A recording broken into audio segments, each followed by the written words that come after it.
श्रीराम. आपल्या सर्वांच्या हृदयस्थ वसणाऱ्या आत्मारामास साष्टांग प्रणिपात करून गोस्वामी तुलसीदास रचित श्री रामचरितमानस या ग्रंथातील जो सप्तम सोपान उत्तरकांड याचं आपण चिंतन करत आहोत. सज्जनहो, हे आपलाच कथा चिंतन क्रमांक 1220. आपण गेल्या चिंतन प्रवाहामध्ये प्रभू रामचंद्र आणि भुशुंडींचा संवाद अभ्यासत होतो. प्रभू रामचंद्रांनी आपला स्वभाव, आपली आवड भुशुंडींना अत्यंत मोकळेपणाने सांगितली. जो सर्व आशा आकांक्षांना तिलांजली देऊन भगवंताचं नित्य भजन करतो तोच भगवंताचा दास होतो. आणि अशा दासावरती प्रभू रामचंद्र कसं प्रेम करतात यासाठी प्रभू रामचंद्रांनी एक फार छान प्रापंचिक उदाहरण आपल्याला दिलं.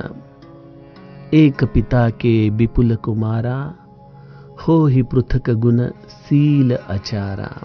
अशा पद्धतीने एका वडिलांना जर खूप मुलं असतील आणि ती वेगवेगळ्या क्षेत्रामध्ये पारंगत असतील, कोणी पंडित असेल, कोणी ज्ञानी असेल, कोणी धनवान असेल, कोणी तपस्वी असेल, अशा या सगळ्याच मुलांवरती वडिलांचं समसमान प्रेम असतं. परंतु आपल्या वडिलांसाठी म्हणून कोणीतरी मूल त्यांच्या सेवेमध्ये वडिलांनाच देव मानून राहत असतं. अशा मुलावरती वडिलांचा जो विशेष प्रेमाचा धागा असतो, सज्जनो, प्रभू रामचंद्र म्हणतात की त्याप्रमाणे या सृष्टीमध्ये मीच या सर्वांचा निर्माता आहे. वेगवेगळ्या उपाधींनी हे सगळे जीव बांधलेले आहेत, परंतु त्यांच्यापैकी कोणीतरी एखादाच विरळा असा असतो जो केवळ आणि केवळ माझ्या भरोशावरती जगतो, केवळ माझ्या सेवेमध्ये, माझ्या भजनामध्ये रत राहतो. असा जीव मला प्राणापेक्षा देखील प्रिय आहे, तो मला परमप्रिय आहे. हे सत्य मी तुला सांगतो आणि ते प्रत्येक जण तुमच्या जीवनामध्ये साध्य करू शकता. यासाठी एकच गोष्ट आहे, अस बिचारी भजुमोही परिहरी आस भरोस सब. सर्व आशा आकांक्षांना सोडून तू केवळ माझं भजन कर. यामध्येच हे सर्व रहस्य सामावलेलं आहे.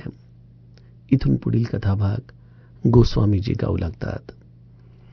कबहु कालन व्यापी तोही, सुमिरे सुभजे सुनिरंतर मोही. प्रभु वचनामृत सुनी न घाऊ, तनु पुलकित मनती हर्षाऊ.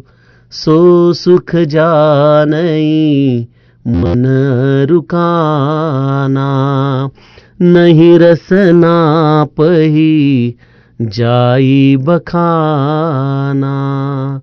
प्रभु शोभा सुख जानहि नयना, कही की मिस कहिती नहीं नहीं बयना. बहुविधि मोहि प्रबोधि सुख दे, लगे करन शिशु कौतुक ते. सजल नयन कछु मुख करी रूखा, चितई मातु लागी अति भूखा. देखी मातु आतुर उठी धाई, कही मृदु बचन लिए उरलाई.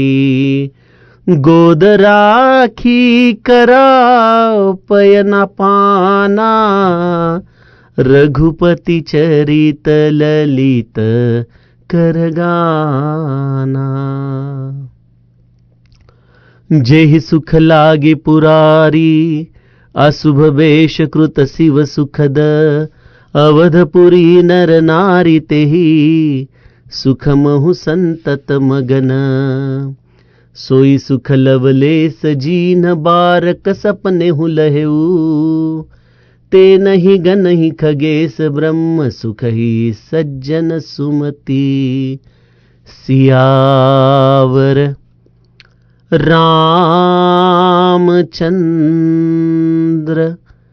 प्रिय हो.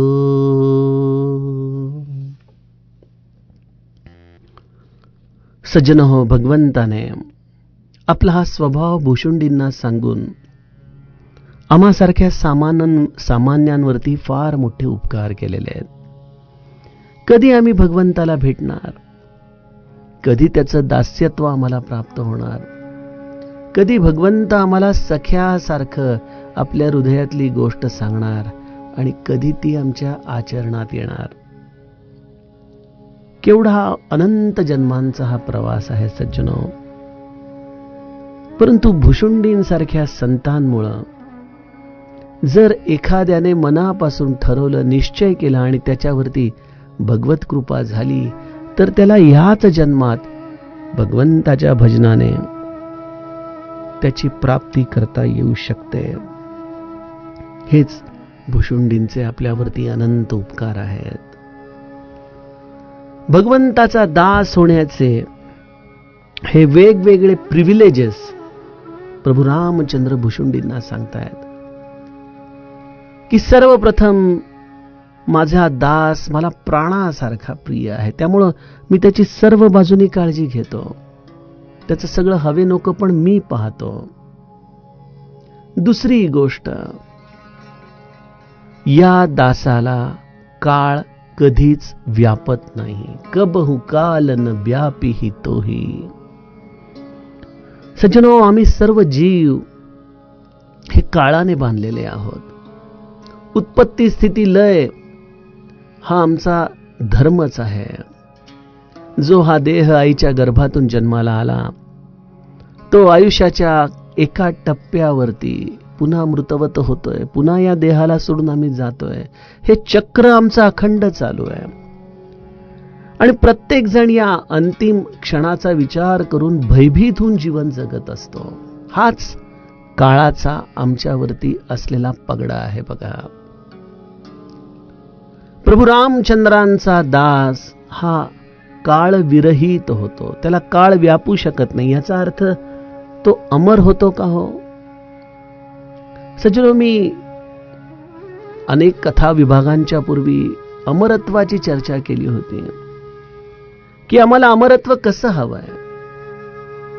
जेव्हा माता जानकी हनुमंताला अजर अमर गुण निधी सुत होऊ अशा रीतीने आशीर्वाद देते, याचा अर्थ निश्चितच हे चिरंजीवी तत्व आज देखील आम्हा सर्वांमध्ये तसंच्या तसंच आहे. अमर व्हायचं असेल तर हनुमंतासारखं अमर व्हावं. अमर व्हायचं असेल तर माऊलीसारखं, समर्थांसारखं, श्री महाराजांसारखं अमर व्हावं, तुकारामांसारखं अमर व्हावं, नाथांसारखं अमर व्हावं.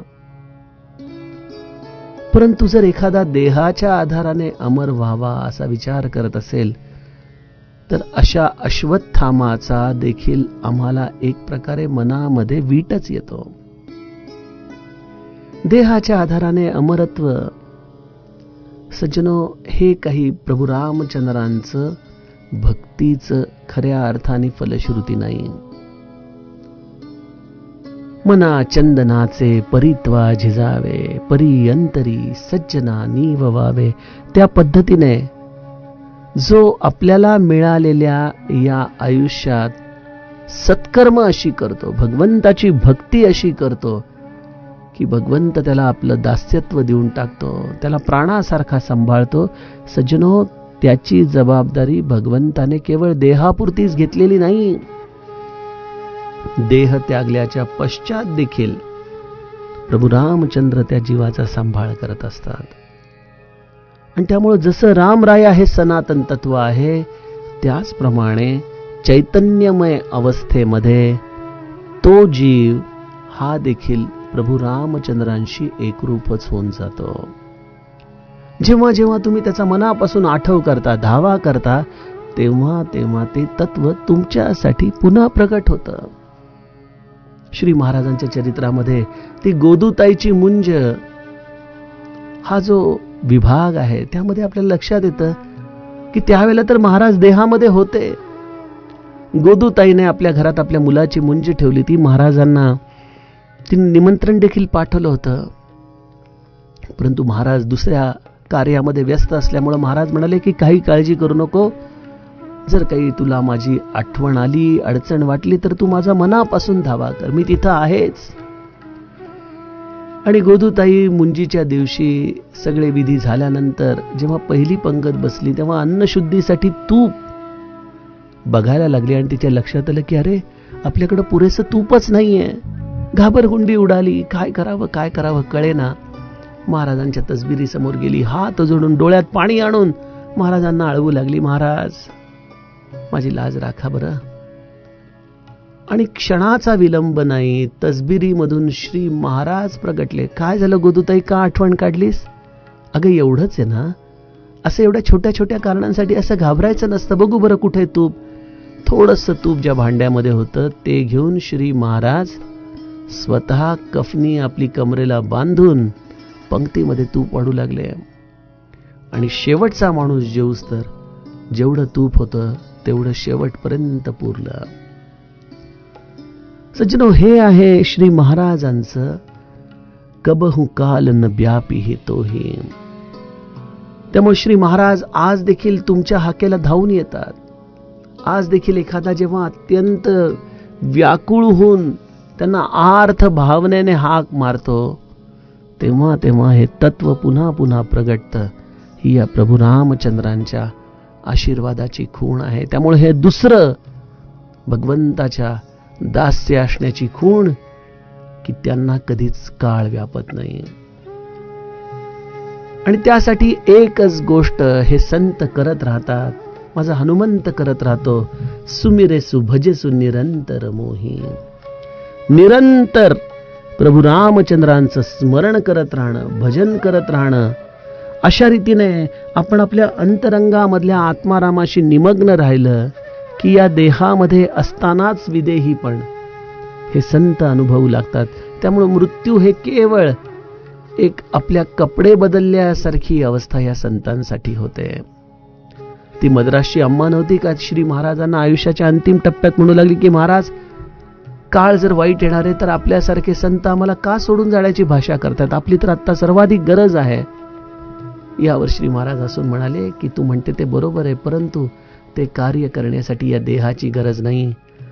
हे कार्य करण्यासाठी परिणामता जर साधायची असेल तर मला सूक्ष्म रूपामध्ये राहिलं पाहिजे. आणि त्यामुळे प्रभू रामचंद्रांचं नाम घेत श्री महाराज त्या नामामध्ये सामावले आणि आम्हाला आज त्या नामाच्या आधाराने त्यांच्या अस्तित्वाची ते जाणीव करून देतात. प्रभू रामचंद्रांची ही वाणी, त्यांचं हे आशीर्वचन भुशुंडी अत्यंत मनापासून ऐकतात. भगवंताचं आपल्यावरती असलेलं प्रेम, त्यांचा हा स्पर्श भुशुंडींना पुलकित करून गेलेला आहे. गोस्वामीजी म्हणतात, प्रभु बचनामृत सुनिन अघाऊ, तनु पुलकित मन अति हर्षाऊ, सो सुख जानई मन रुकाना, नहीं रस ना पही जाई बखाना. सज्जनो, भगवंत आम्हा सर्वांना छोटे मोठे अनुभव देतच असतो, परंतु आमची जीवात्मक पातळीवरती अवस्था अशी असते की येणारा अनुभव हा आम्हाला बोलून दाखवावासा वाटतो, कोणाला तरी सांगावासा वाटतो.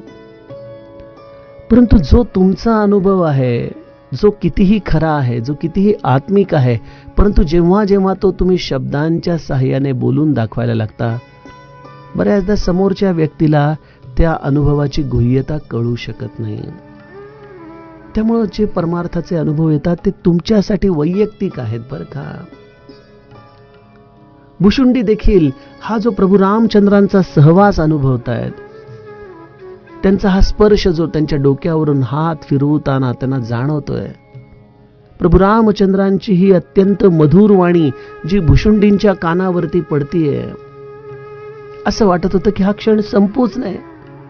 प्रभू रामचंद्र बोलत राहावेत, भक्तीचं महात्म्य सांगत राहावेत. दास्य भक्ती कशी प्राप्त करावी याचं महत्व आपल्याला पुन्हा पुन्हा अधोरेखित करत राहावेत.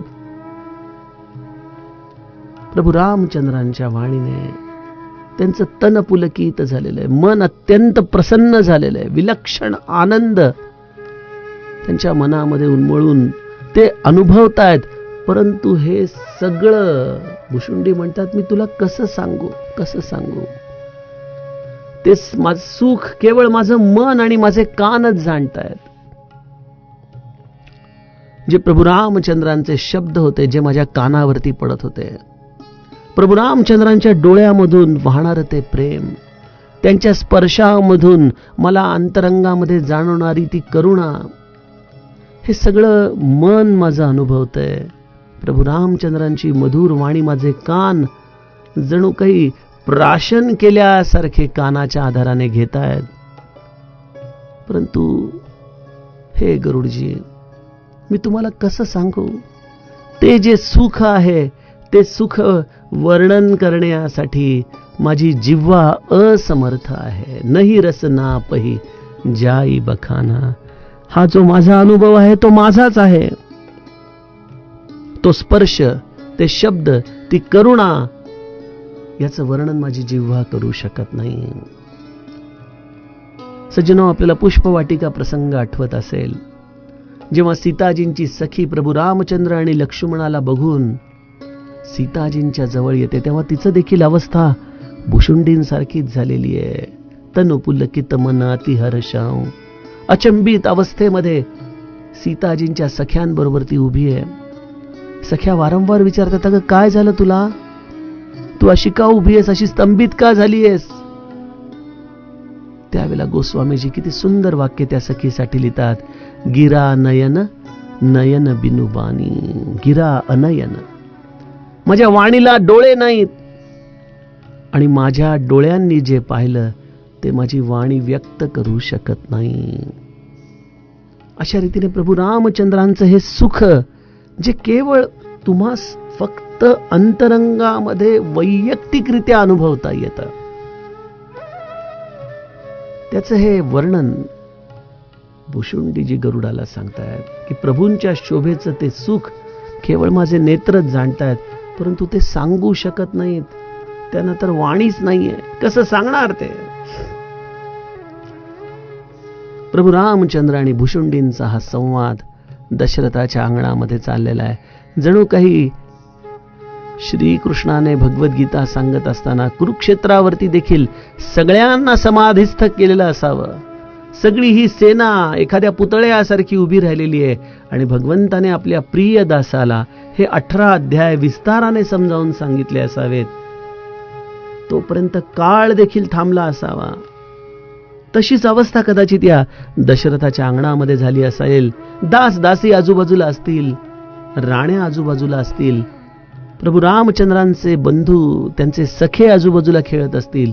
परंतु भुशुंडी आणि प्रभू रामचंद्रांचा हा जो विस्तारपूर्वक संवाद आपण गेले 7-8 दिवस ऐकत आहोत, तो सगळा संवाद जणू काही कोणाच्या दृष्टिक्षेपातच आला नसेल. कारण की त्यांच्यासाठी कदाचित एका क्षणाचाच हा संवाद घडला असेल, परंतु एका क्षणामध्ये केवढा मोठा काळाचा महिमा लपलेला होता हे आपण बघितलंच. भुशुंडी म्हणतायत की ते सुख नेत्र जाणतात, ते कसं सांगू शकतील? त्यांना तर वाणीच नाहीये. कही की मी सकही तीनही नाही बयना. जी सीताजींच्या सखीची अवस्था आहे तीच भुशुंडींची देखील अवस्था आहे आणि तीच आत्मिक अनुभवाची अवस्था आहे. सज्जनो, आत्मिक अनुभव हे कधीही आपण सांगायचा प्रयत्न केला तरी देखील त्याची गुह्यता आपली वाणी उच्चारण करू शकत नाही. गोस्वामीजी आता आपल्याला मुख्य सूत्राकडे घेऊन येतात. बहुविधी मोही प्रबोधी सुख देई, लगे करन सिसु कौतुक तेई. प्रभू रामचंद्र हे कसे लीला नाट्य करत आहेत याचं एक अतिशय सुंदर वर्णन आपल्याला या चौपाईमध्ये दिसतंय. इतक्या वेळ जे प्रभू रामचंद्र या बालरूपामध्ये एका अत्यंत प्रगल्भ भूमिकेतून, भगवंताच्या भूमिकेतून भुशुंडींशी संवाद करतायत, त्यांना भक्तीचं हे महत्व समजावून सांगतायत. तेच प्रभू रामचंद्र भुशुंडींच्या डोळ्यामध्ये बघतायत. जेव्हा त्यांना लक्षात येतंय की भुशुंडींचं पूर्ण समाधान झालंय, ते कृतकृत्यता आपल्या हृदयामध्ये अनुभवतायत, त्या सरशी भगवंताने आपल्या या लीला नाट्याचा दुसरा अंक चालू केलेला आहे, जो ही शिशुलीला भगवंत करतोय, ज्याला पाहिल्यानंतर भुशुंडींच्या हृदयामध्ये भ्रम निर्माण झाला होता. त्याच राजा दशरथाच्या अंगणामध्ये खेळत असताना जेव्हा प्रभू रामचंद्र त्यांना पकडण्यासाठी आपला हात पुढे करतायत, जेव्हा भुशुंडी वरती उडून झाडावर बसतायत, तेव्हा त्यांना पुन्हा मालपुवा दाखवून खाली बोलवतायत. जेव्हा भुशुंडी रामाच्या चरणांजवळ जाऊन त्याला नमस्कार करू पाहतायत, तेव्हा त्याला पकडण्यासाठी प्रभू रामचंद्र आपला हात पुढे करतायत. अशा रीतीने भुशुंडींना भ्रमित करणारी ही लीला जे प्रभू रामचंद्र या दशरथाच्या अंगणात खेळत आहेत, सज्जनो, तीच शिशुलीला प्रभू रामचंद्रांनी पुनश्च सुरुवात केली आहे. त्यामुळेच गोस्वामीजींनी आपल्याला काही दोह्यांच्या पूर्वी सूत्र दिलं होतं की भगवंताचं निर्गुण रूप समजणं हे फार सोपं आहे, फार सोपं. परंतु भगवंताचं सगुण रूप समजणं हे अत्यंत अवघड आहे. भुशुंडींना हा एवढा सुंदर अमृतमय प्रबोध दिल्यानंतर प्रभू रामचंद्र पुन्हा ती बाललीला करू लागलेले आहेत. बहुविधी मोही प्रभुदी सुख देई, लगे करन शिशु कौतुक तेई. आणि काय कौतुक, काय ती शिशुलीला, काय बघितलंय गोस्वामीजींनी, काय बघितलंय या भुशुंडींच्या डोळ्यातून. सजल नयन कछु मुख करी रूखा, चितई मातु लागी अति भूखा. जसं एखादं मूल खोटं खोटं रडू काढतं, ओठ रडण्याच्या सारखे करतं, डोळ्यामध्ये पाणी आणतं, हुंका देऊ लागतं, त्यासरशी त्याची आई हातातलं जे काही काम असेल ते टाकून जशी त्या मुलाकडे पळते. काय झालं रे तुला, का रडतोयस? सज्जनो, इथं तर कौसल्येचा हा प्राणप्रिय राम भुशुंडींच्या बरोबर खेळतोय आणि अचानक आपल्या आईकडे वळतो आणि आपल्या या शिशुलीला पुन्हा सुरुवात करतो, डोळ्यामध्ये पाणी आणून आपल्या आईकडे मला भूक लागलेली आहे असं तोंड केविलवाणं कडून आपल्या मातेकडे पाहतोय, जो ब्रह्मांडाचा नायक आहे, जो खर तर या समस्त ब्रह्मांडामध्ये असलेल्या अन्नाचा दाता आहे, तोच भोक्ता आहे. परंतु तोच राम या बाल रूपामध्ये आपल्या आईकडं तोंड केविलवाणं करून, आई मला खूप भूक लागली आहे ग, असा चेहरा करून पाहत आहे. देखी मातु आतुर उठी धाई. आणि मग आई जेव्हा बघते की अरे माझा राम रडतोय, त्याला भूक लागलेली आहे, ते बघताच ती ताबडतोब उठून धावते आणि कही मृदू बचन लिये उरलाई, पटकन धावत जाते आणि अरे माझ्या रामा, अरे का रडतो बाळा, काय झालं तुला सोनू, असं म्हणून आपल्या या पुत्राला रामाला ती कडेवरती उचलून घेते, त्याला छातीशी लावतीये. राम देखील आपल्या आईच्या छातीशी बिलगतोय आणि कौसल्या अत्यंत प्रेमाने रामाला कुशीमध्ये घेऊन त्याला दूध पाजू लागते. प्रभू रामचंद्रांना दूध पाजत असताना माता कौसल्या आपल्या मुलाच्या या सुंदर सुंदर कुरळ्या केसांमधून हात फिरवते. त्याच्या हाता पायांवरतून हा स्पर्श करत करत तिचं अंग पुलकित होतंय. प्रभू रामचंद्रांच्या स्पर्शाने तिच्या डोळ्यातून जणू काही नेत्रांची धारा वाहू लागते. या प्रेमाने ती भगवंताची ही सुंदर लीला, त्याचं हे नाट्य, त्याची ही कथा गाऊ लागते. भगवंताची ही ललित लीला कौसल्या रामाला पाजत असताना आपल्या मुखाने गातीये, आपलं प्रेम व्यक्त करते. आणि हे सगळं भुशुंडी तटस्थपणे एका अंतरावरून पाहतायत की अरे नेमकं झालं तरी काय. जे प्रभू रामचंद्र माझ्याशी इतका वेळ संवाद करत होते, या परमार्थातलं हे परम गुह्य मला समजावून सांगत होते, ते क्षणामध्ये वळतायत काय आणि आपल्या आईला जाऊन काय बिलगतायत. दुग्धपान करत असताना एखाद्या सामान्य बालकाप्रमाणे आपल्या आईच्या कुशीमध्ये डोळे मिटून निसतायत काय. हे सगळं प्रभू रामचंद्रांचं सुंदर लीला नाट्य भुशुंडी याची देही याची डोळा अनुभवतायत सज्जनो. गोस्वामीजी म्हणतात, जेही सुख लागी पुरारी, अशुभ बेशकृत शिव सुखद, अवधपुरी नर नारी तेही सुख महू संतत मगन. ज्या सुखासाठी सर्वांना सुख देणाऱ्या कल्याण रूप त्रिपुरारी शिवजींनी अशुभ वेश धारण करून अयोध्येमध्ये प्रवेश केला. कशासाठी? कारण त्यांना प्रभू रामचंद्रांचं हे बालरूप पाहायचं होतं.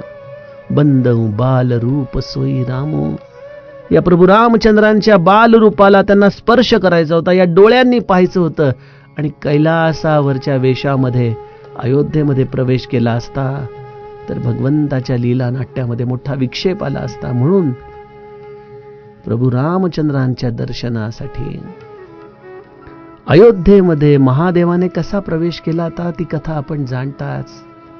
एका साधूच्या रूपामध्ये, एका ज्योतिषाच्या रूपामध्ये ते अयोध्येमध्ये येत आहेत आणि प्रभू रामचंद्रांचे हे दर्शन घेतात.